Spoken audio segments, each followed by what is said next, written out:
Hey, hey you, listening right now. Yeah, you, the one everyone swore was just regular. Come closer for a second. You ever notice how people get real comfortable putting you in that tiny little box they built in their heads? Like they swear they've already decoded you. Like you're some easy-to-read manual they skimmed once and decided, yup, predictable. They walk around, acting like your entire destiny was written on your face, as if you didn't have whole galaxies tucked behind your silence. And you let them think that, didn't you? You let them misjudge you, underestimate you, dismiss you. You played along with their, oh, they're just normal narrative, because, why would you spend energy proving anything to people who never planned to clap for you in the first place? And that's the part they never understood about you. You weren't quiet because you were weak. You were quiet because you were loading. See, people get nervous around mystery. They get nervous when they can't read you. But instead of admitting they felt threatened by your potential, they tried to convince themselves you were harmless, average, safe. They thought you were the kind of person who would always stay where they left you. Someone who would watch other people win, nod politely, and call it a day. Someone who wouldn't dare shift the ground beneath their feet. But, then came that moment, your moment, when something in you just snapped into alignment. That switch flipped. That internal lock clicked. That quiet voice inside went, yeah, rise. And suddenly you weren't moving like them anymore. You weren't thinking like them anymore. You weren't even playing the same game they thought you were playing. You evolved while they weren't looking, and when you came back, you didn't walk back in as the version they remembered. You walked in as the version they never imagined they'd have to deal with. You went God tier, and it shook their entire nervous system. Because when a person shifts from background character to main event, everybody who underestimated them gets exposed in HD. They don't just get surprised, they get embarrassed. Watching you grow forced them to face the truth. They weren't ignoring someone ordinary. They were ignoring someone dangerous, someone rare, someone built for levels they couldn't even visualize. Your glow didn't just threaten them, it detonated their comfort zone. And, you know what really messed them up? The fact that you didn't announce the transformation. You didn't warn them. You didn't post a countdown. You didn't tell them, watch me. You just became. One day they looked over and there you were, operating on a frequency they didn't even know existed, doing things they had spent their whole lives telling themselves were impossible, making moves with precision, clarity, depth, and execution they couldn't match if you handed them step-by-step instructions. Your elevation wasn't loud, but the impact? Oh, it echoed. And their ambition? It couldn't handle it. They wanted to keep up, but every time they tried, they felt that burn in their chest, that panic, that why am I not enough spiral. They tried to imitate your confidence, but imitation cracks fast when the original is powered by purpose. They tried to chase your path, but running in circles doesn't count as progress. They tried to mirror your energy, but your energy wasn't coming from aesthetics. It was coming from truth, pain, discipline, transformation, and a level of self-awareness they've never dared to touch. Watching you ascend didn't just discourage them. It self-destructed the illusions they had about themselves.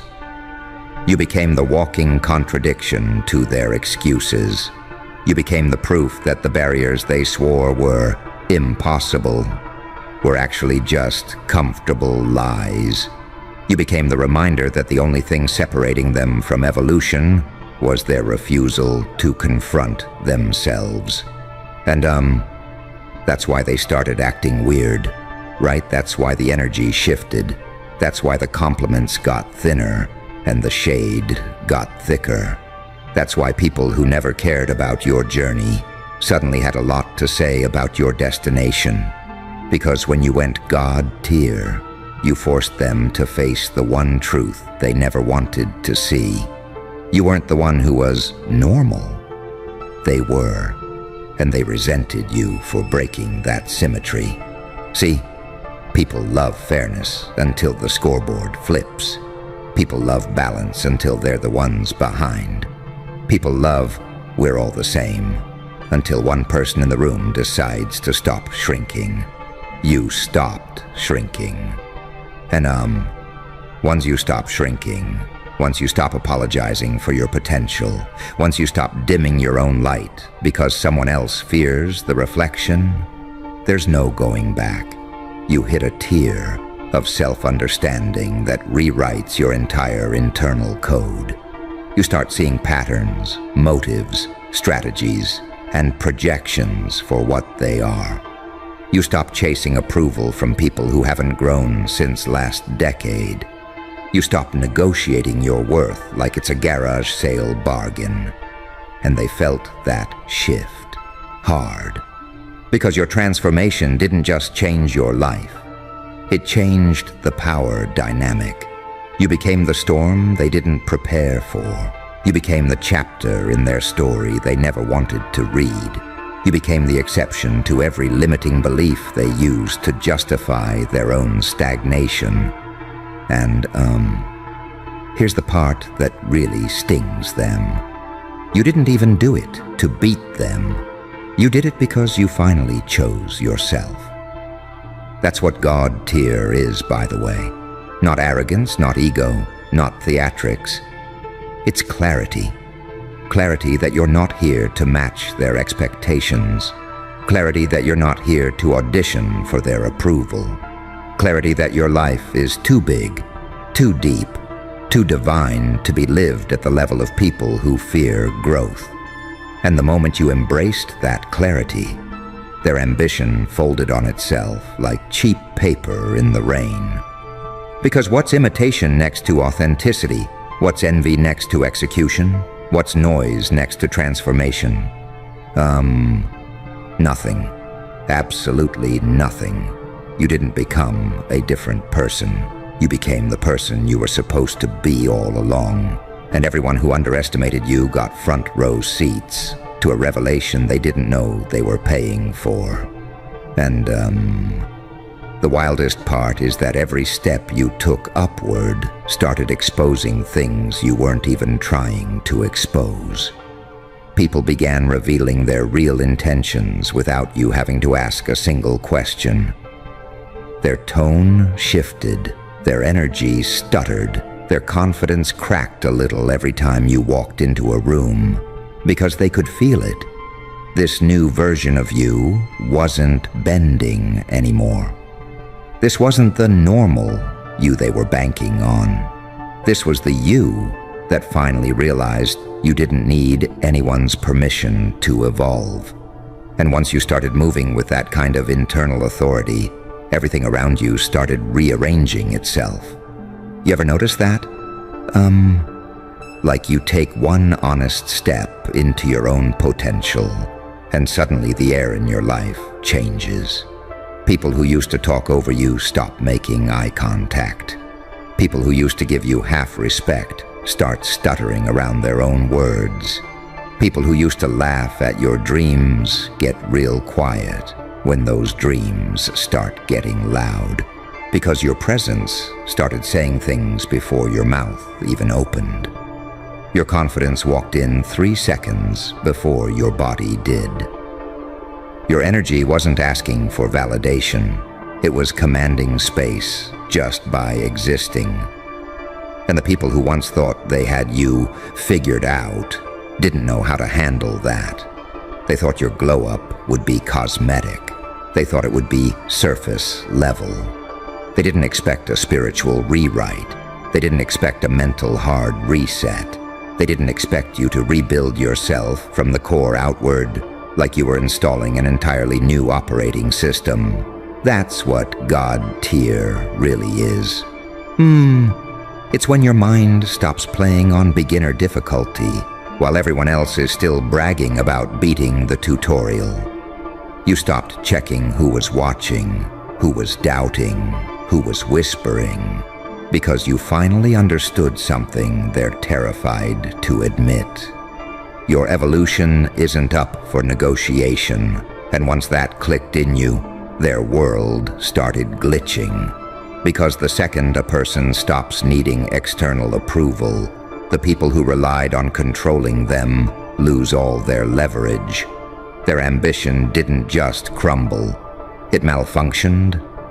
They couldn't keep up with your pace, your insight, your adaptability. They couldn't mirror you because they didn't have what you had powering your shift. Truth, purpose, experience, hunger, resilience. You started walking with that quiet, I know who I am energy. The kind of energy that doesn't scream, it radiates. The kind of energy that doesn't brag, it demonstrates. The kind of energy that doesn't argue. It makes people rethink their entire personality. And, the beauty of this whole thing is that you didn't ascend to spite them. You ascended because you were finally tired of lowering your vibration to match environments that couldn't host your expansion. You got tired of pretending you were small. You got tired of explaining depth to people built for shallow waters. You got tired of waiting for people who weren't even trying to move. Your growth wasn't an attack. It was an awakening. But to them it felt like a threat.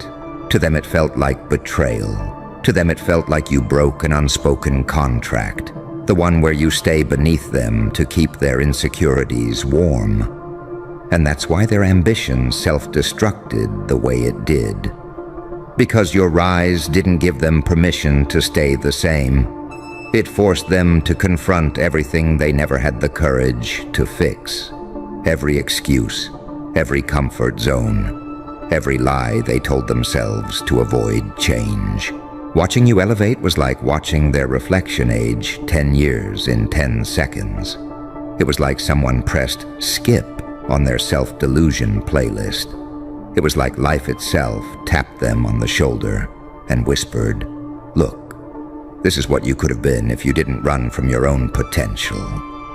And, that's when you started hearing the subtle desperation in their attempts to regain control.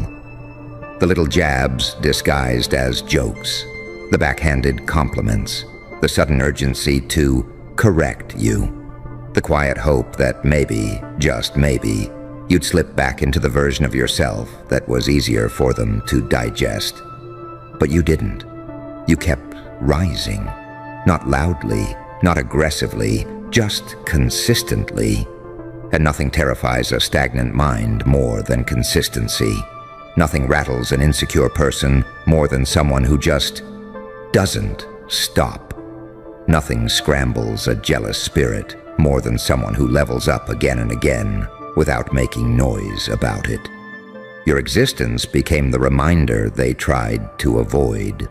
Your progress became the mirror they refused to stand in front of. Your aura became the audit of their excuses. And, the funniest part, you weren't even in competition with them. They put themselves in a race you weren't running. They tried to outdo a version of you that no longer existed. They tried to surpass a standard you had already outgrown. Every time you evolved, their outdated ambition lagged a little more behind, glitching like a device stuck on 1% battery. Every time you upgraded, their systems scrambled, trying to keep up with a blueprint they didn't understand. Every time you stepped into deeper authenticity, their imitation cracked in places they couldn't repair. And the truth they'll never admit, not even to themselves, is that your greatness didn't intimidate them because they hated you. It intimidated them because it reminded them of who they're afraid to become. And, it's almost hilarious how their whole internal storyline started collapsing the moment you stopped dimming your own. Like once you stepped into that version of yourself you'd been quietly building in the background, their confidence didn't just dip, it free fell. You became living proof that the limits they swore were just the way life works, were actually just the ceiling they refused to break through. And every move you made after that, every risk you took, every shift you embraced, every upgrade you installed into your own mindset, kept pushing them deeper into that uncomfortable realization. Because you weren't supposed to outgrow the environment they left you in. You weren't supposed to evolve past the expectations they had for you. You weren't supposed to make their old predictions look foolish, but you did all of that without even trying to embarrass them. You just grew. And growth is the one thing a lot of people claim they want, until someone close to them actually does it. Then suddenly their smiles feel forced, their praise gets shorter, their energy becomes heavier, because your evolution exposes their stagnation, not publicly, not loudly, but internally. In those private little corners of their minds, they avoid cleaning out. You ever feel that shift? That moment when you realize the room hasn't changed, but you have? That moment when you walk into a familiar space and everything feels a little smaller because you're not the same size internally anymore. That's the moment your spirit and your identity started expanding faster than their comfort zones could stretch. And the people who once thought they were ahead of you, those same people who used to move with that subtle superiority, yeah, they felt the gap closing. Then they felt it flipping. Then they felt it widening in the opposite direction. And nothing messes up a person's ambition more than realizing the one they underestimated is suddenly the one setting the pace. They weren't inspired by your rise because inspiration requires humility. They weren't motivated by your progress because motivation requires honesty. They weren't elevated by your example because elevation requires letting go of ego. Instead, they panicked. Their ambition didn't just crumble, it malfunctioned. Every move they made after you leveled up felt reactive, rushed, unplanned. They were scrambling to match a version of you they still didn't understand. Because you weren't growing for show. You weren't evolving for applause. You weren't leveling up because someone dared you. You were doing it because something in you whispered, it's time. And once that whisper became a direction, everything in your life started restructuring around that new truth. Your habits shifted, your clarity sharpened, your purpose became louder than other people's opinions. You stopped stretching yourself thin, trying to fit into spaces that were never built to hold the full version of you. You stopped explaining your plans to people who never saw your value to begin with. You stopped seeking validation from voices that never spoke from love in the first place. Your transformation wasn't loud, but it was undeniable. It wasn't flashy, but it was seismic. It wasn't rehearsed, but it was inevitable. And that inevitability, it haunted them, because watching you ascend forced them to confront the brutal truth. Their ambition wasn't rooted in growth. It was rooted in wanting to be better than you. And the second your glow made that impossible, the whole structure of their confidence collapsed. Their ambition self-destructed because it was never built on self-awareness. It was built on comparison, competition, insecurity. You became the mirror that didn't lie. You became the measuring stick they couldn't manipulate. You became the chapter they couldn't skip. And the more you elevated, the more they spiraled. Not because you hurt them, but because your evolution forced them to feel the weight of everything they refused to heal. And, that's when you really started to notice how the world responds to someone who finally drops their fear. Your silence started carrying authority. Your decisions started carrying weight. Your presence started shifting atmospheres before you even said a word. People began treating you differently, not because you bragged, but because you stopped apologizing. You stepped into that God-tier energy, not by trying to be above anyone, but by finally being aligned with yourself. And nothing destabilizes someone's unearned confidence more than seeing the person they misjudged walk with that level of internal certainty. That kind of clarity makes people rethink their whole identity, their whole strategy, their whole story about you. You became the plot twist. The kind of plot twist that flips a whole narrative on its head. The kind that forces everyone to admit, either privately or publicly, that they had you all wrong. And, the funniest thing is how you could actually feel their internal narrative glitching every time you walked into a room after that shift. Not because you were acting different in some dramatic way, but because your energy wasn't asking for permission anymore. You weren't waiting to be chosen, approved, validated. You weren't shrinking yourself to make anybody comfortable. You were just being fully, unedited, unfiltered, unapologetic. And that version of you, the one moving with quiet certainty, became their biggest psychological earthquake. They kept double-checking you with their eyes like, is this really the same person? But yeah, it was you. Just not the version they built in their imagination. This was the you that no longer needed their narrative to survive. This was the you that wasn't holding back out of politeness or fear. This was the you that finally realized your potential was never meant to be compressed into their storyline. And the moment you started living outside their expectations, their whole sense of superiority started unraveling. Not gradually, not gently, but instantly, like someone yanked the power cord out of their confidence. Because they used to rely on believing they were ahead of you to feel like they were ahead in life. Your quietness made them feel secure. Your hesitation made them feel elevated. Your uncertainty made them feel like their path was the right one. But once you stepped into alignment, it was like you teleported to a level they didn't even know existed. And that's when the envy hit them. But not the loud, obvious kind. This was the subtle envy, the quiet envy. The kind that leaks through micro-expressions, tone shifts, awkward compliments that feel off, long pauses before they respond to your wins.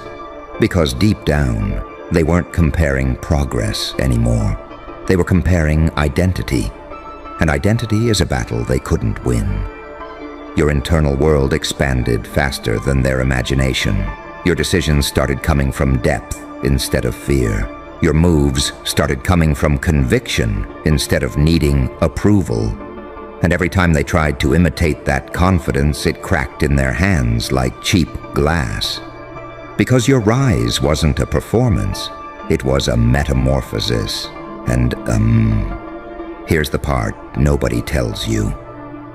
When you evolve out of survival mode into creation mode, the people who were comfortable watching you struggle suddenly don't know their role anymore.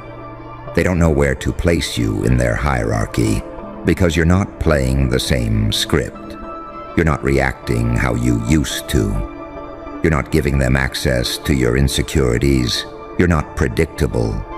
You're not small. And that unpredictability, it terrifies them more than anything. People can handle your weakness. People can handle your humility. People can even handle your temporary wins. But the moment you start operating from self-awareness instead of self-doubt, everything shifts. Because self-awareness is the real God tier. It's the upgrade they can't download. Good day to all of you watching. Yeah, you, the one who just walked out of that courtroom looking like you accidentally rewrote the entire family history with a single breath. Because, wow. The audacity you moved with in that inheritance fight? The nerve you had to finally stand there, in front of people who spent years underestimating you, and just handle business like that? Yeah, that's what we're talking about today. You don't even realize what you did. You walked into a space where entire bloodlines crumble under pressure, and you didn't blink.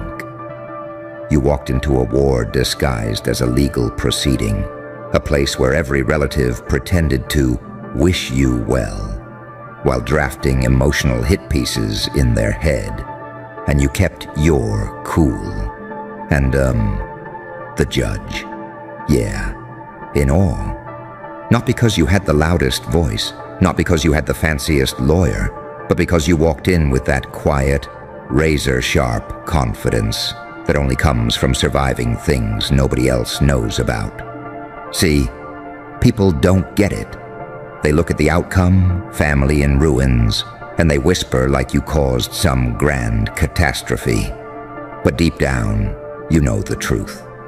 It was already broken. You just stopped pretending. And that takes guts most people will never touch. You spent years being the one who should stay quiet, the one they underestimated, the one they tried to keep out of the room because they knew if you ever spoke up, the whole house of cards would fall. And then, today, you spoke up. You didn't just speak up, actually. You carved your name into the room. You made every single person present rethink the version of you they built in their head. You know what kind of emotional intelligence it takes to sit there, listening to relatives twist stories, rewrite memories, weaponize their own embarrassment, all while you sit steady, breathing slow, knowing every word you deliver hits like a truth bomb wrapped in composure. That's not luck. That's not chance. That's a transformation, one you earned the hard way. Because somewhere along the line, you realized something terrifyingly liberating. You don't owe anyone the broken version of yourself they're comfortable with. And, that's the part that rattled them. That's the part that cracked the family tree. Not the court case, not the decision, not the inheritance. It was the moment you stopped shrinking. People act shocked when you stop playing small, right? Like, whoa, who told you to have boundaries? Who allowed you to speak with certainty? Who said you could outgrow the narrative we trapped you in? Funny thing is, nobody told you. You figured it out alone. And the judge saw that. Not the money, not the fight, the self-possession, the kind that only shows up in people who've been doubted, dismissed, and underestimated for way too long. You carried yourself like someone who finally realized the room needs them more than they need the room. You answered questions like someone who stopped apologizing for existing. You looked at all those familiar faces, those family members who counted on you to fall apart, and you didn't flinch because, you knew what they didn't. You weren't walking in there to prove yourself. You were walking in there to claim what always had your name on it. That's the part that broke them, not your presence, your growth, your clarity, your refusal to fold. And yeah, they're in ruins emotionally because they witnessed something they weren't prepared for. The version of you that refuses to be manipulated ever again. And let's not pretend you didn't feel that shift. The moment you spoke, the entire room recalibrated. People sat up straighter, eyes widened, voices dropped. Because suddenly, you weren't the one being questioned. You were the one setting the tone. You know how terrifying that is for people who relied on your silence. How destabilizing it is to realize the person they tried to frame as the weak one just became the anchor of the entire narrative. That's why the energy shifted. That's why the air felt heavy. That's why every pair of eyes drifted back to you again and again, like they couldn't believe what they were seeing. You didn't just win a case. You confronted every lie ever told about you. And you dismantled them one sentence at a time. And inside, deeper than you want to admit, you felt something waking up. That fierce, calm part of you that's tired of surviving and finally ready to live. Because this wasn't about money, wasn't about property, wasn't about documents. It was about reclaiming every inch of identity they stripped away while smiling in your face. You walked out of that courtroom today with something far more valuable than inheritance. Self-respect sharpened into power. The judge saw it, the room felt it, and your family? They finally realized the one truth they spent years trying to avoid. You didn't become stronger, you just stopped pretending you were weak.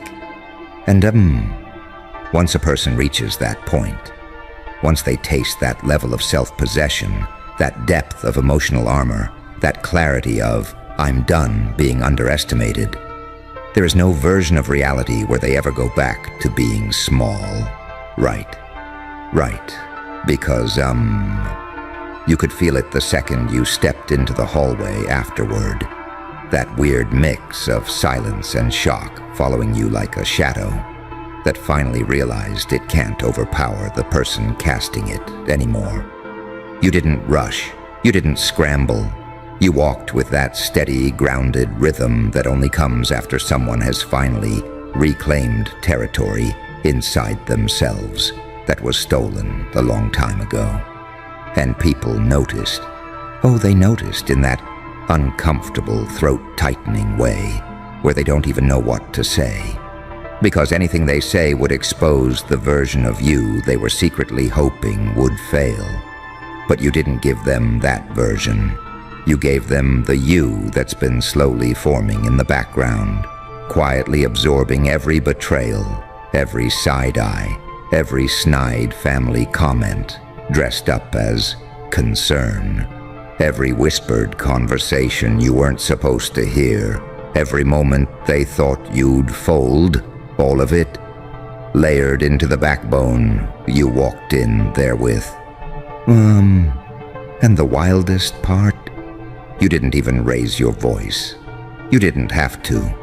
There's a different kind of authority that shows up when someone knows exactly who they are and exactly what they deserve. And you tapped into that without forcing it. You know how rare that is. People spend their whole lives trying to fake that kind of energy, trying to rehearse it, mirror it, imitate it. You lived it. You earned it through nights nobody saw, choices nobody understood, healing nobody clapped for. And that's why the judge kept glancing at you, like you were rewriting the emotional temperature of the room. It wasn't just respect, it was recognition. The kind professionals have when they witness someone carrying pain with elegance instead of bitterness. And, your family? Yeah, you could practically hear the emotional cracks spreading through them as they realized you weren't playing the part they always assigned to you. It's unsettling, seeing the person they underestimated standing fully in their truth. It ruins the roles they built their identity around. It ruins the hierarchy they depended on. It ruins the narrative where you're the one who should apologize, or sacrifice, or stay quiet to keep the peace. Peace wasn't peace. It was suppression. and you finally stopped signing those invisible contracts. You ever notice how people act when they can't use guilt to manipulate you anymore? Their smiles get tighter, their tone gets shaky, their arguments get desperate. Because when guilt stops working, the entire system falls apart. That's what they felt today. That terrifying realization that the version of you they controlled emotionally is gone, replaced by someone who won't negotiate their worth ever again. And the thing that makes your transformation so unsettling for them is that you didn't fight dirty. You fought clean, transparent, fearless, grounded. You answered with clarity. You held your posture. You kept your breathing steady.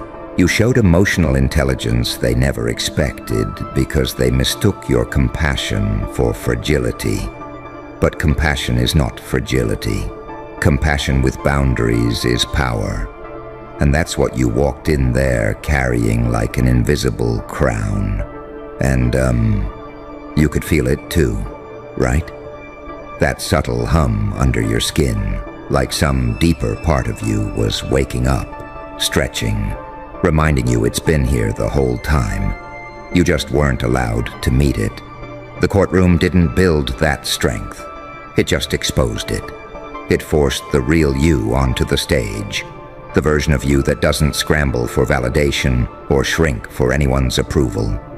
The version of you that understands silence can be a weapon, and truth, delivered calmly, is louder than anger ever could be. That's why the atmosphere shifted every time you took a breath. That's why their arguments started folding in on themselves. That's why their confidence cracked. Not because you were aggressive, but because you were unshakable. And, there's something profoundly empowering, almost dangerous in a liberating way, about realizing you don't fear the room anymore. You don't fear the whispers. You don't fear the judge's eyes on you. You don't fear the weight of speaking the truth. You don't fear being misunderstood by people who never tried to understand you anyway. You walked in there carrying years of being overlooked, dismissed, underestimated, and you walked out carrying a different story entirely. A story where you're no longer the emotional mule of the family, or the one expected to forgive everything, or the one expected to shrink because your light exposes their shadows. And yeah, the ruins they're sitting in, those aren't your ruins. Those are the ruins of their illusions. The illusions that kept them comfortable while you suffered quietly.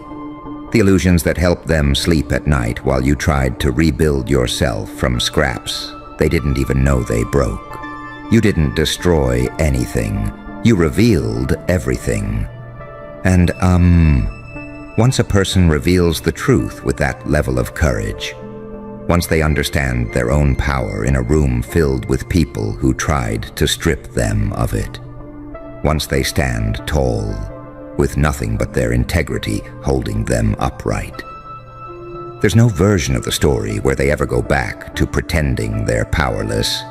Because, once that version of you steps forward, the one you didn't even know you were crafting through every disappointment and every quiet comeback, it doesn't slip back into the shadows just because the paperwork is done, or the court doors close behind you. You can feel that, right?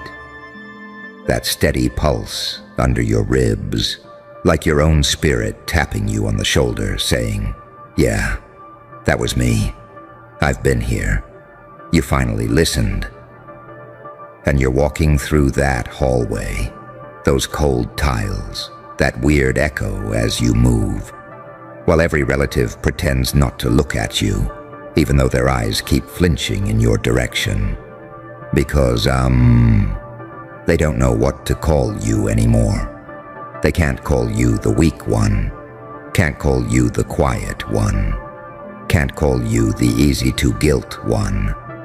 Your growth forced them into a rebrand they didn't approve, and it's written all over their silence, and you felt that space open up inside you. right in your chest, where the fear used to live. It's just gone. Evicted, like the courtroom became the final eviction notice for every version of you that was shaped by their disrespect. You ever notice how heavy your breathing gets after you survive something emotional that's been sitting on your shoulders for years? That slow exhale you didn't even know you were holding. Yeah, that's the moment your body registers the truth. You're not being carried by pain anymore. You're being carried by clarity. And, the clarity hits you like, oh, wait, I'm actually allowed to protect myself. Oh, I don't need their approval to exist. Oh, I'm not the villain for refusing to be manipulated. That's when everything shifts. That's when you realize your entire life you've been operating from survival mode. And this, today, was the first day you acted from power. And it shows in the way you walk, not louder, not cockier, just grounded, accurate. Aligned with yourself in a way they've never seen before because you used to contort yourself just to keep everyone comfortable. But, look at you now. You're not bending, you're not shrinking, you're not making yourself emotionally palatable to people who never considered your feelings anyway. You gave them the truth, unpackaged, unperformed, unfiltered, and it rattled every fake foundation they built their entitlement on. That's why they're uncomfortable, not because of the outcome, because of the mirror you held up without even lifting your hand. You ever realize how deeply unsettling it is for people when the person they used to dismiss suddenly becomes the emotional center of gravity in the room? Everyone starts overthinking. Everyone starts questioning what else you've noticed, what else you've internalized, what else you've survived quietly. And, survival looks different when you stop apologizing for it. It becomes a skill, a strength, a language only people who've been through real chaos understand. You didn't walk out of that courtroom as someone who won. You walked out as someone who outgrew, someone who broke the emotional chain that kept them tied to people who thought you'd forever be small enough to manipulate. And the thing that keeps echoing, louder than the judge's gavel, louder than your relatives' whispers, is that grounded certainty rising in your chest like, I didn't just show up, I showed who I really am. And, that's the part that's going to follow you after today. Into your conversations, into your boundaries, into your decisions, into the way you sit in rooms that once intimidated you, into the way you breathe when people speak over you, into the way you don't flinch when someone tries testing your strength. This isn't courtroom confidence. This is identity confidence. The kind that doesn't depend on winning or validation or applause. The kind that grows when you finally realize your value was never up for debate. You were just surrounded by people who benefited from pretending it was, and, that realization hits differently. It rearranges the entire architecture of how you see yourself.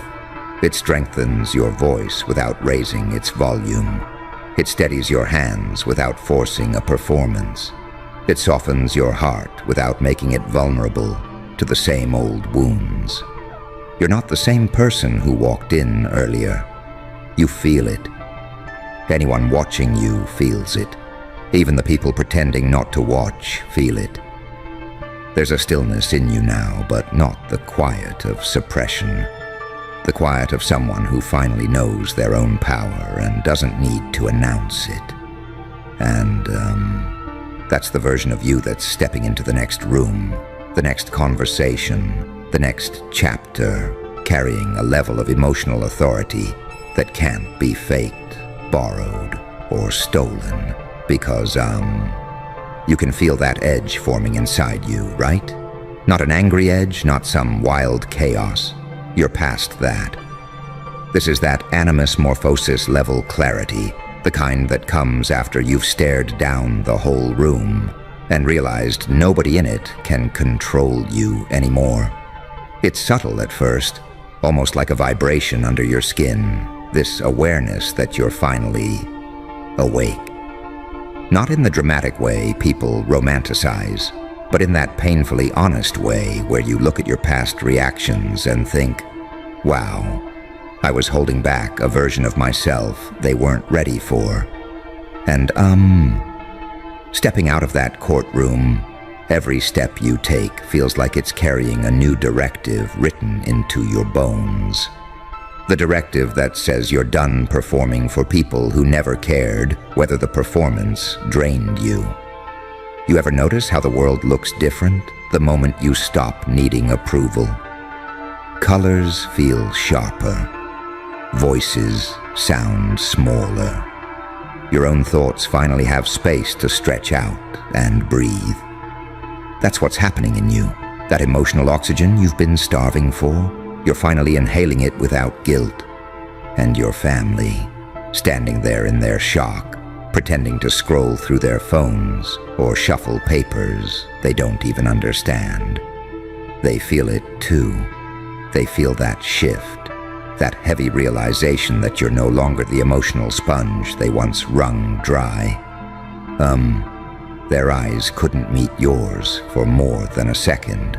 Did you notice? Not out of disrespect, out of fear of recognition, fear that if they held your gaze too long, they'd see the truth staring back, that you've outgrown their version of you in ways they can't rewrite. You didn't walk out looking for validation. You walked out carrying truth, like a weapon that doesn't need swinging. You carried yourself like someone who watched the whole structure of family politics crumble and didn't flinch, because somewhere deep down, you always knew the foundation was rotten. And that's the part that gives you that Joker-style energy. Not chaos, but understanding. That unsettling mix of empathy and detachment, that I see everything clearly now, and I'm not scared of any of it vibe. People misunderstand that energy. They think it's darkness, but it's not. It's freedom, the kind of freedom that comes from finally understanding the game, the players, the rules, and realizing you don't have to play any of it. You respond differently when you're free. You move slower, more intentionally. You look at people with that soft half smile that says, I know what you're trying to do, and it doesn't work on me anymore. That's the part that rattles them the most. Not your voice, not your confidence, your calm, your emotional detachment, your refusal to dance in the drama they choreographed, and your family, the ones who thought they understood every emotional switch inside you. They don't know where the switchboard is anymore. They don't know what triggers you. They don't know what scares you. They don't know what motivates you, because you rewired yourself. And you did it quietly, privately, without permission. You can see it in the way they shuffle around you, like they're walking around a new monument, but don't know which angle is safe to look at. Like they're searching for the old version of you and can't find a trace. And the deeper truth. They're not just shocked by the case outcome. They're shocked by your transformation. The inheritance was paper. You were the earthquake. You didn't just handle that court fight. You dismantled every emotional assumption they ever used to keep you manageable. You walked in with years of swallowed pain and walked out with power finally sitting on your tongue instead of guilt. And once you taste that kind of power, the authentic kind, the earned kind, the world starts rearranging itself around you. Not because you're trying to dominate it, but because people can't help recalibrating when someone shows them what unfiltered self-respect looks like. The animus in you, the symbolic one, The psychological one, not the clown, not the chaos, but the unmasked observer. That part of you is finally awake. That part of you is watching everything and everyone with a new lens, a new level of emotional literacy, a new kind of backbone that can't be bribed by comfort or crushed by pressure. And the frightening beauty of this moment is that you're just getting started if you want. I can keep extending this energy even deeper into your rise, exploring the psychological shift, the new identity forming, and the unsettling poise you're stepping into. Good day to everyone who's ever been used as a prop in someone else's little insecurity show. You. Yeah, you with the overthinking, the screenshots, the late-night stalking, the why wasn't I enough playlist running in the background of your brain. Let's talk. Because they tried to make you jealous, and in the process, they accidentally stripped themselves naked in front of you and showed you every crack in their soul. You saw it, didn't you? The sudden posts that felt off.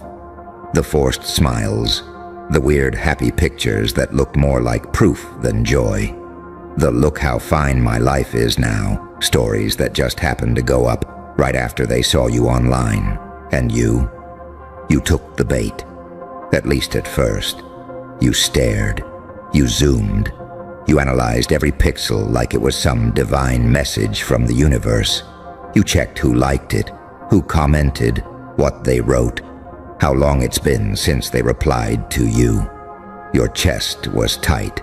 Your stomach was heavy. Your ego was bleeding. You felt stupid. You felt replaceable. You felt small. But listen very carefully. None of that was you being weak.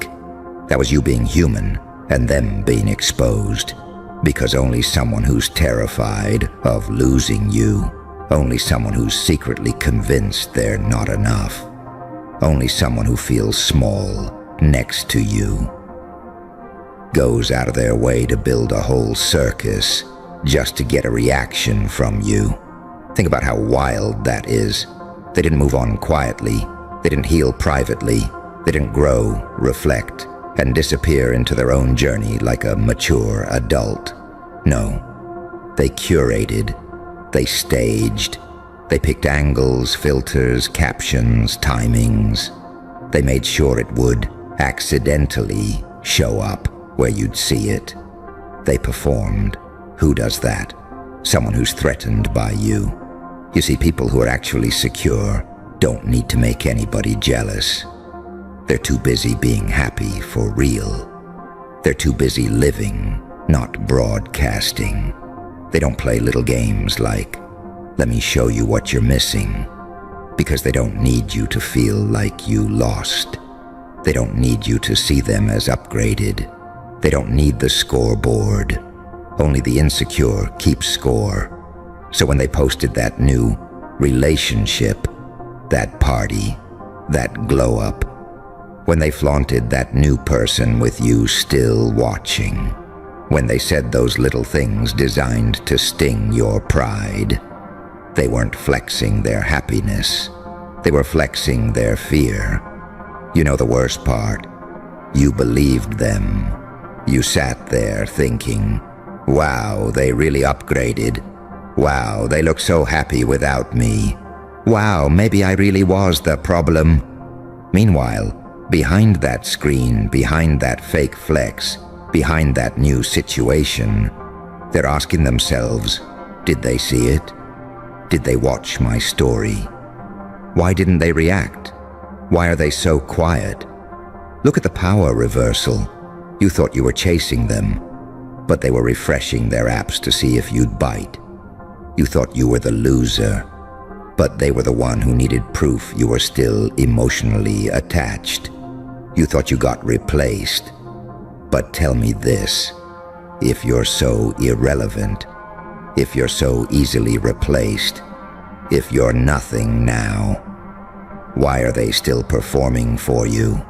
Why does your silence scare them more than your attention? Why does your reaction mean more to them than their own reality? You becoming jealous was never the end goal. It was the measurement tool. You were the test, the gauge, the emotional thermometer.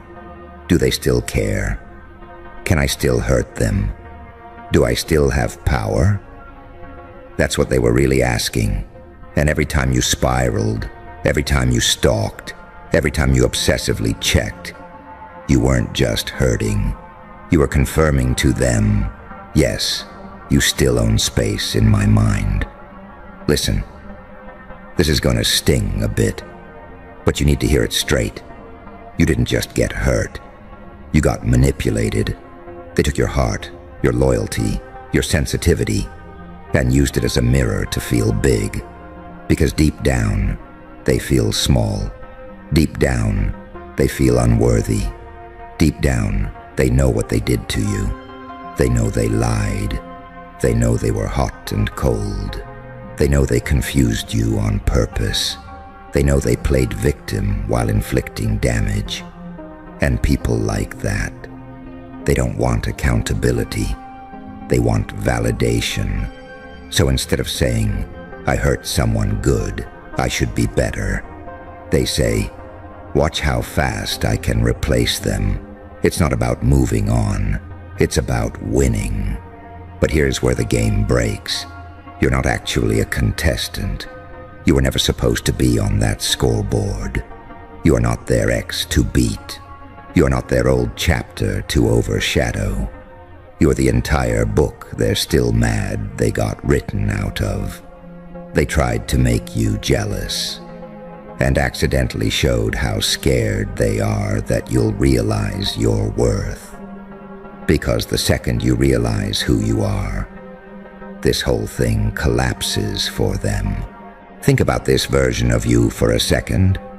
The you who doesn't check their profile anymore. The you who doesn't care who they're with. The you who can see a new post and feel absolutely nothing. The you who's too focused, stacking wins, fixing your life, growing mentally, physically, spiritually. That version of you, that one right there. They can't compete with that, because now there's no reaction to measure, no jealousy to feed on, no power to drain, and suddenly they're standing there holding all their insecurity with no one to project it onto. That's the moment their whole act falls apart. See, this make you jealous strategy does something that backfires brutally. It reveals them. It reveals that they need outside validation to feel good. It reveals that they can't handle silence. It reveals that even in their new life, with their new person, their new environment, they're still thinking about you. You know what's truly powerful. You felt your heart break and you still have the capacity to love. You were played, but you still have the ability to grow. You got humiliated in your own mind, but you're still here, still breathing, still capable of building a life that makes their little dramatics look like a badly written side quest. You took emotional damage, and yet, here you are, listening to words, searching for understanding, trying to heal. They're just searching for a reaction. Look at the difference in paths. You are trying to understand. They are trying to distract. You're in the dark, digging through your own pain, asking, what does this say about me? Why do I keep attracting this? How can I stop repeating this pattern? They're in the light of their screen, asking, did they see that? Did they reply yet? Do they look hurt? One of you is doing the work. And spoiler, it's not the one posting unbothered every 2 hours. You're not weak for caring. You're not pathetic for feeling jealous. You're not stupid for getting attached. You're human. You loved. You tried. You showed up. You were vulnerable. That's not embarrassing. What's embarrassing is needing to weaponize someone else's love to hide from your own emptiness. Now let's flip this from analysis to action, because you don't need another breakdown. You need a breakthrough. Here's the ugly truth. As long as you keep watching them, you will keep bleeding for them. Every stalk, every check, every just one more look. You are reopening wounds they don't even respect. You're handing over your peace like loose change and acting surprised you're broke emotionally. You tell yourself you're just curious. No, you're addicted to pain that's familiar. You don't need to see if they're happy. You don't need to see if they regret you. You don't need proof they downgraded. You need to decide that your life is no longer a reaction to theirs. You know how powerful that is? To wake up today and say, I'm done being the audience to someone else's insecurity show. I'm the main character in my own story now. Because right now, let's be honest, your mind is a cinema, and they're the lead role.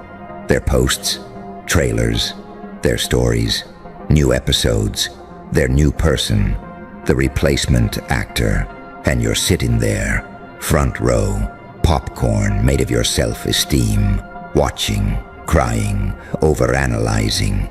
You've got it backwards. You are not the one watching the movie. You are the movie. You are the plot twist they never saw coming. The one where the broken, insecure version of you dies off quietly, and the unbothered, self-respecting, healed version of you walks out and never looks back.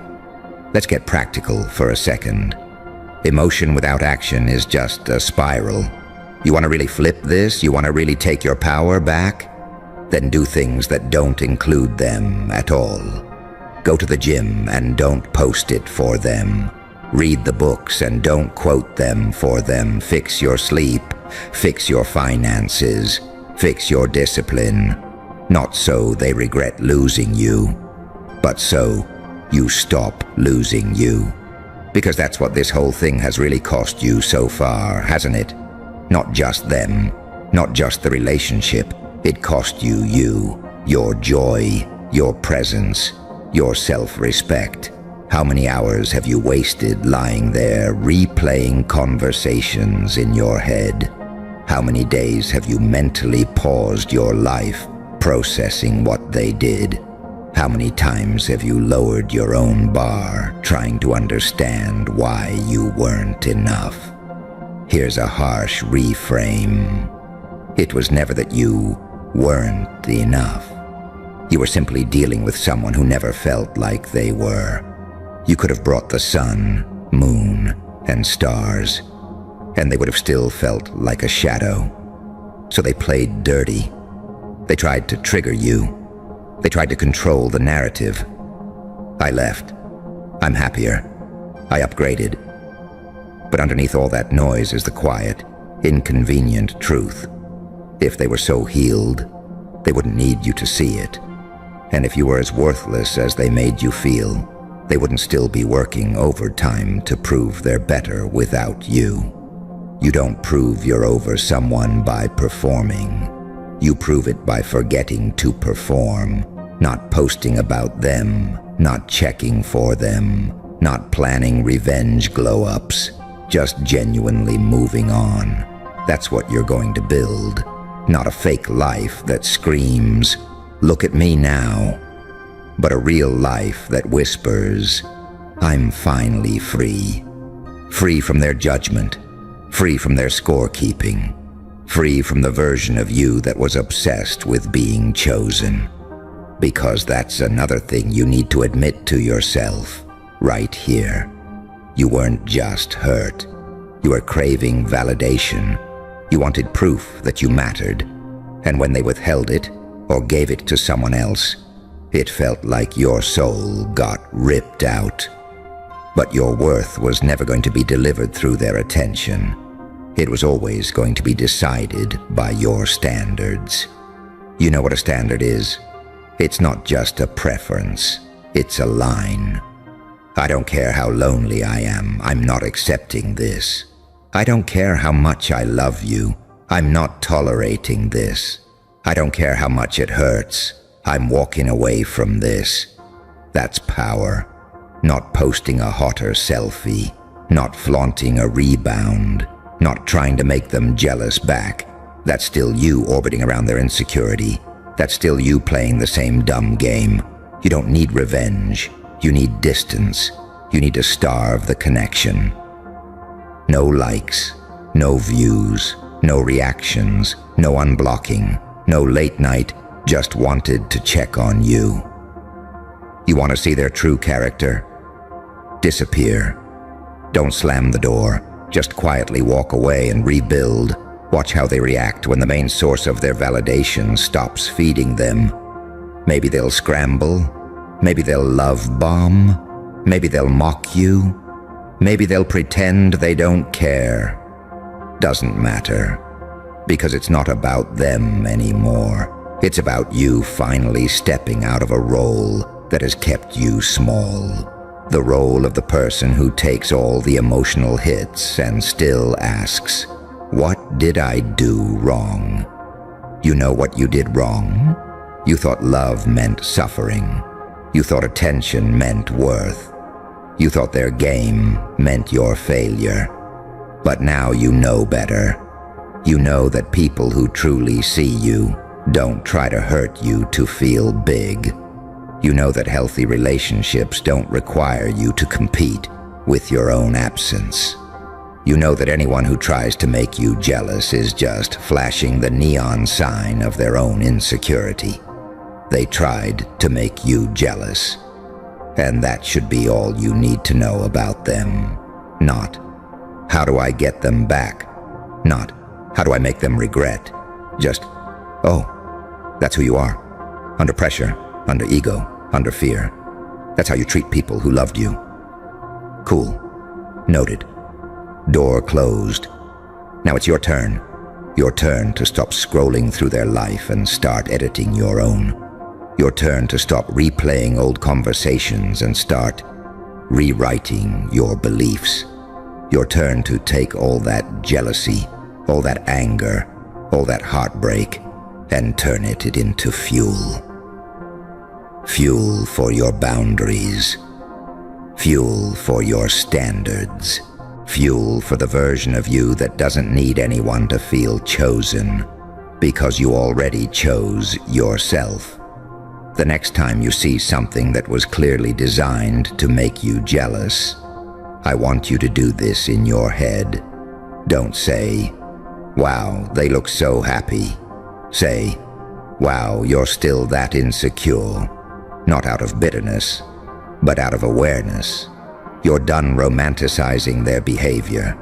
You're done pretending their mind games are proof of your lack. You're done reading your worth in their actions. You read your worth in your own choices now. How quickly you walk away from manipulation. How calmly you respond to disrespect. With silence, not obsession. How fiercely you protect your peace like it's sacred, because it is. They tried to play with your head. They tried to twist your heart. They tried to turn your love into something fragile and desperate. But they didn't realize who they were dealing with. They weren't dealing with a victim. They were dealing with someone who just hadn't remembered their power yet. That's what you're doing now, piece by piece, decision by decision, boundary by boundary. You're remembering who you were before they got in your head, who you were before you let jealousy define your worth, who you were before you became obsessed with proving you were good enough. You don't need to prove that anymore. You just need to live like it's already true. You just need to live like it's already true. And that's where everything flips on its head for you. Because think about it for a second. When you believe you're not enough, you move like someone chasing. When you know you're enough, you move like someone choosing. There's a huge difference. When you're chasing, you're refreshing their page. reading meaning into every caption like it's some sacred text about you. When you're choosing, you're too busy deciding who even deserves to stand next to you. When you're chasing, every little thing they post feels like a knife. When you're choosing, it feels like background noise, static, just there. And yeah, it doesn't happen overnight. You don't wake up one morning like, cool, I no longer care, thanks, brain. Your mind doesn't work like that. You've been trained, programmed, conditioned, slowly, over time, to attach your worth to that person, to their opinion, to their reactions, to whether they're happy without you or not. Every argument, every breadcrumb, every half-ass apology that you accepted because you were scared to lose them. All that turned into a belief. If they leave, I'm nothing. If they stay, I'm something. And that belief is a lie that kept you on your knees. You were standing there like, please choose me, please pick me, please show me I matter. While they were out here like, let's see how much I can get away with and still have them glued to me. You weren't in a relationship at that point. You were in emotional debt. They'd give you one compliment and you'd feel rich. After weeks of being emotionally taxed. You know what that's like? It's like someone robbing you all month and throwing you a coin at the end, and you calling it love. This is why their attempt to make you jealous hit so hard. It wasn't just, oh, they moved. Good. You made it here. That already tells me more about you than any resume, any sob story, any motivational quote ever could. Because right now, somewhere in a very expensive office, a billionaire's enforcer just dragged his finger across a list of names and froze on yours. And instead of saying, let's crush this one, he whispered, do not touch. And his hand was shaking. You understand what that means about you, right? It means you are not harmless. It means you are not invisible. It means you are not one of the sheep anymore. It means you are a problem. Think about who that guy is for a second. This isn't some internet troll. This isn't your old teacher who said you have potential but lack focus. This is the man the billionaire calls when money isn't enough. The enforcer, the fixer, the closer. He's the one who knows which journalists to bribe, which politicians to invite to dinners, which problems to bury, which people to squeeze until they break. He has watched people fold for money, for status, for a job, for a little bit of comfort. He has seen the toughest talkers shut up when the right number of zeros hit the screen. He has seen rebels become pets. He has seen loud mouths suddenly go quiet when their rent, their reputation, their family is on the line. And he looked at you and said, do not touch. Not worth it. Not too small. Not ignore. He said, do not touch. Like you're radioactive, like contact with you has side effects he can't predict. And his hand shook. You know what makes a man like that shake? Not a victim, not a beggar, not a wannabe. He shakes when he sees someone who doesn't play by the rules he knows how to control. He shakes when he sees a glitch in the system, someone who can't be bought easily, can't be guilt-tripped easily, can't be humiliated back into their little box.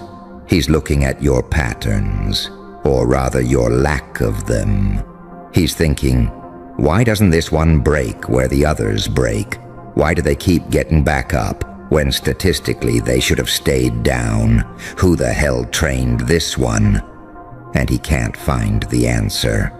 So he picks up the phone, and instead of saying, I'll handle it, he says, we leave this one alone. Let's be real for a second. You haven't always been that person. Once upon a time, you were easy to touch. A bad comment could ruin your day. A rejection could shut you down for weeks. A tiny failure could make you question your entire existence. You'd lie in bed scrolling, watching the lives of people you don't even like, and you'd feel smaller and smaller and smaller. You'd shrink yourself around friends so they wouldn't feel insecure. You'd downplay your ideas so people wouldn't call you delusional. You'd pretend you didn't care so no one could see how much you actually cared. You've been there. You remember what it was like to feel like a background character in someone else's story. The awkward kid, the quiet one, the almost talent, the maybe one day. You remember looking at people with power and thinking, they're different, they're chosen, they're allowed, and you were just optional.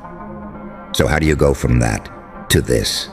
From easily controlled to do not touch. You didn't snap your fingers. You didn't manifest it in a week. You bled for it, quietly. You started saying no to things you used to say yes to, just to be liked.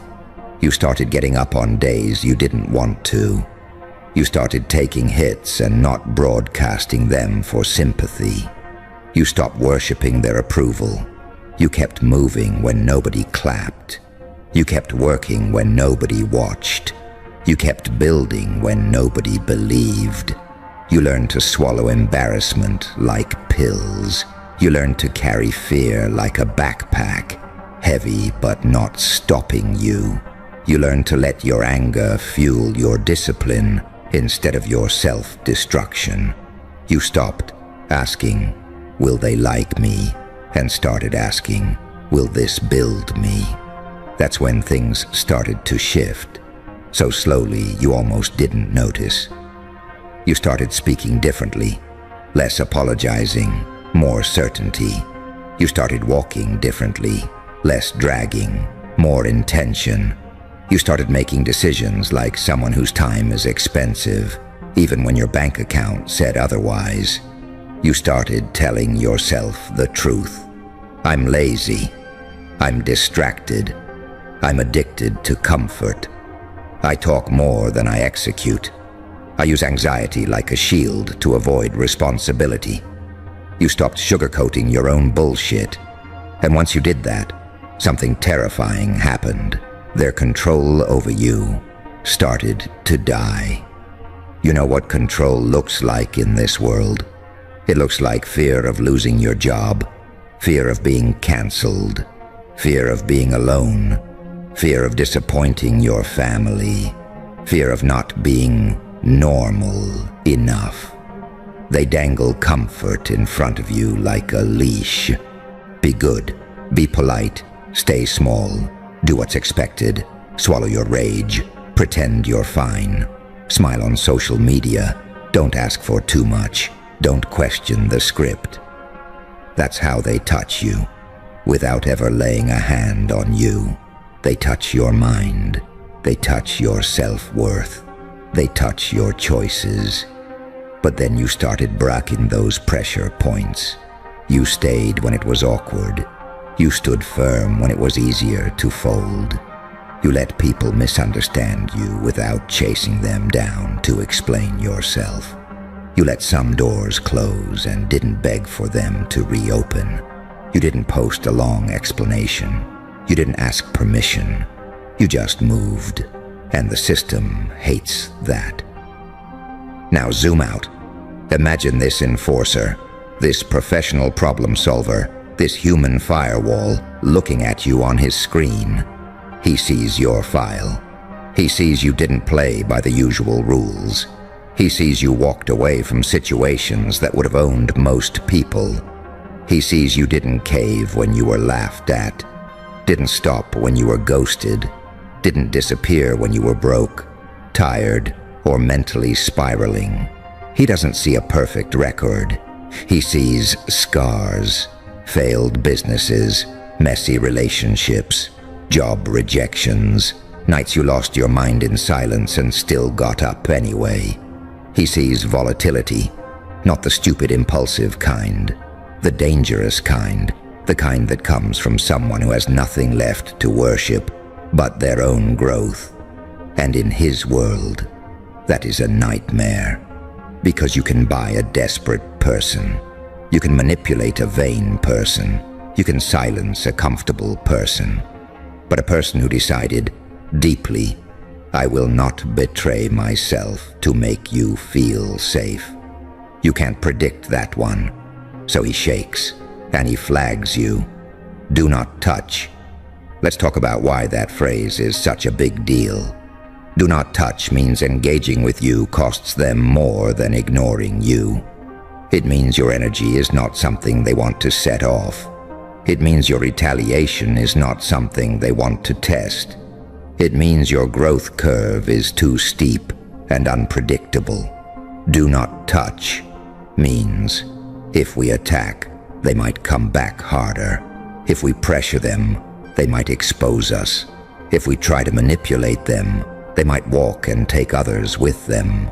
If we offer them crumbs, they might laugh in our faces. You're not just another name. You're not a fan. You're not an NPC. You are potential chaos in their carefully controlled reality. A wild card. And here's the part you need to really let sink in. You're still underestimating yourself. You still look in the mirror and see the old version. You still remember the failures more than the perseverance.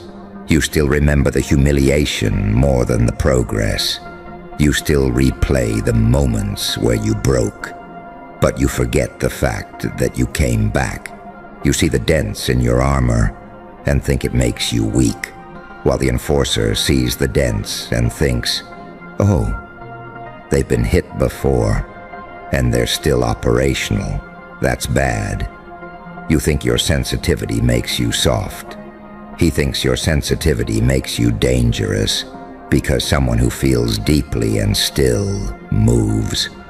That's a force of nature. You think your overthinking is a curse.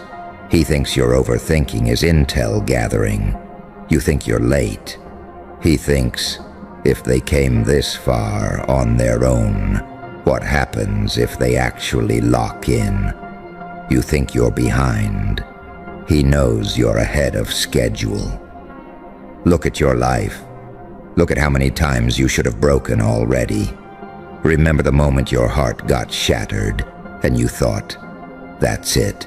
I'm done. I'm tapped out emotionally. But you still found a way to care for someone else after that. Remember the time you almost gave up on your dreams because the gap between where you were and where you wanted to be felt stupidly huge. But something in you refused to die. Remember all the times you were betrayed, dismissed, laughed at, talked about behind your back, and you still didn't become like them.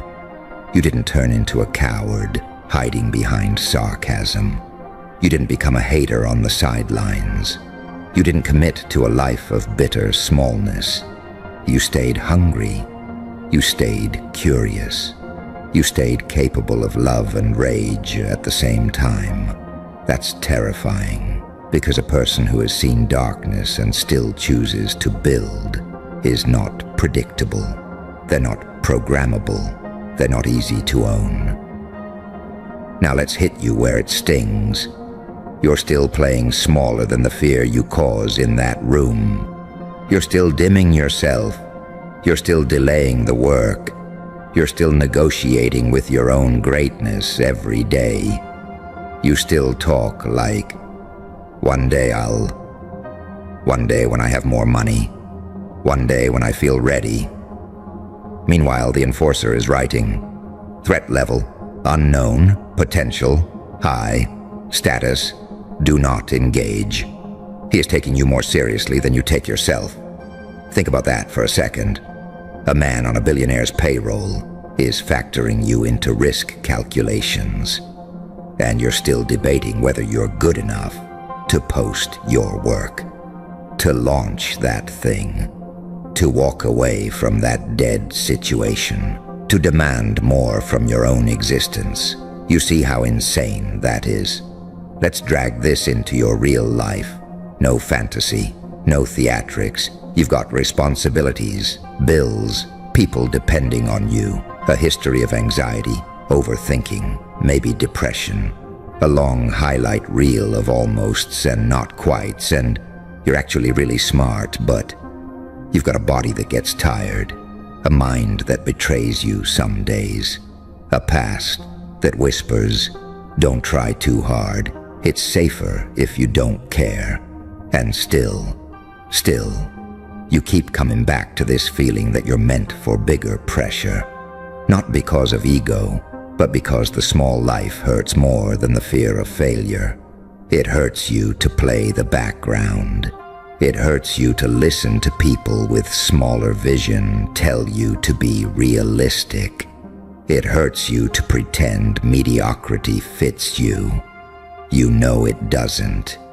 You are actually physically uncomfortable sitting in spaces where everyone is okay with just enough. You feel it in your chest, that itch, that anger, that disgust with your own laziness, that frustration with the gap between your potential and your performance. You think that's anxiety. It's not. That's your system screaming, "You are not built for this level. Level up or rot." Here's the ugly truth they don't want you to internalize. You're not fragile. You're unfinished. They want you to think you're fragile, so you won't test yourself. So you'll stay where you're predictable. So you'll cling to comfort as if it's safety. But comfort isn't safety. Comfort is sedation. You're sedated by scrolling, sedated by junk food, sedated by low-effort relationships, sedated by drama and distraction, sedated by imaginary scenarios in your head where you failed before you even try. You tranquilize your own potential so you don't have to feel scared. Meanwhile, the enforcer is not tranquilized. He's awake, alert, watching you step out of your sedation bit by bit. He sees the late-night learning. He sees the quiet decisions you're making. He sees the habits starting to form. He sees the anger you're finally aiming at your patterns instead of at yourself. He sees you turning the gun away from your own head and toward your excuses. And that is where the shaking starts. Because once you stop attacking yourself, they lose half their power. You stop saying, "I'm trash," and start saying, "My discipline is trash, and that can change." You stop saying, "I'll never be like them," and start saying, "I'm not trying to be like them. I'm building something they're not ready for." You stop saying, "I'm broken," and start saying, "I've been damaged, but I'm re-engineering myself." You stop waiting for someone to save you and start behaving like nobody's coming. That's when you become a threat. Not when you say affirmations, not when you repost quotes, not when you get temporarily hyped. You become a threat when you quietly decide, "I am done negotiating with my own potential. From now on, it's execution over excuses." Let me say it straight. You are not here to be liked by the kind of people who need the world to stay asleep. You're not here to be digestible to people who benefit from your confusion. You're not here to be tolerable, palatable, easy to categorize. You're here to break patterns, to end cycles in your bloodline, to create options that didn't exist for you when you were younger. You're meant to scare some people. You're meant to make some rooms uncomfortable. You're meant to make some friends reveal themselves as enemies the moment you stop playing small. That's not a sign you're wrong. That's a sign you're finally visible. And visibility comes with targeting, with tests, with temptations. That's why the enforcer is there in the first place, to apply pressure where it hurts. But he's looked at you, looked at the file, looked at your trajectory, and decided, If we push this one wrong, they might explode in a direction we cannot control. So the safest option is distance. Do not touch. Now here's where you come in. You can treat this like a nice little fantasy, a cute metaphor to make you feel special for 5 minutes. Or you can treat it like a standard you must grow into. Because maybe right now, you're not fully that person yet. Maybe you still fold sometimes. Maybe you still ghost your own goals. Maybe you still sabotage yourself with distraction, self-pity, and cheap dopamine. Fine. But understand this. You are closer to that version of you than you think. Closer than your family thinks. Closer than your friends think. Closer than your enemies hope. You're one brutal, honest conversation with yourself away.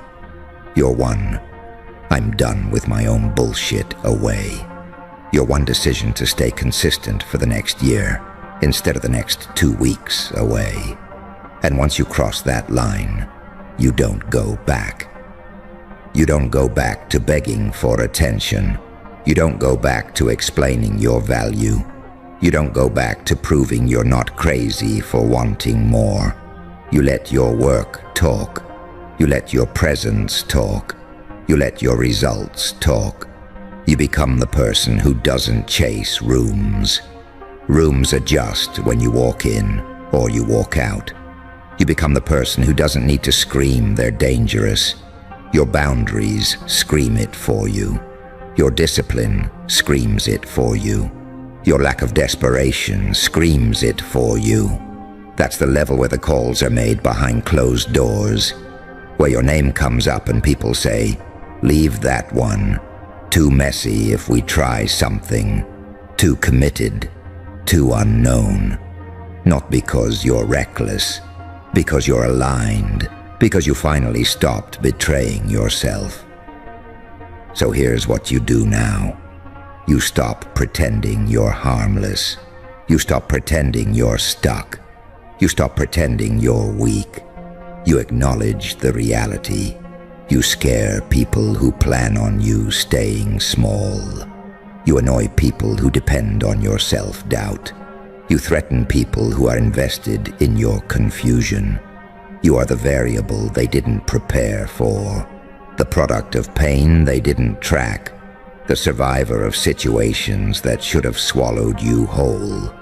And if a billionaire's enforcer had to put his pen down, swallow hard, and say, do not touch this one, then maybe, just maybe, it's time you started handling yourself with the same level of respect, fear, and responsibility. Walk like someone they don't want to provoke. Work like someone they can't replace. Think like someone nobody can afford to own. And live like the risk they regret underestimating. Living like that risk means you stop walking through life like a guest and start moving like it's your building. You walk into a room and your brain isn't going, do they like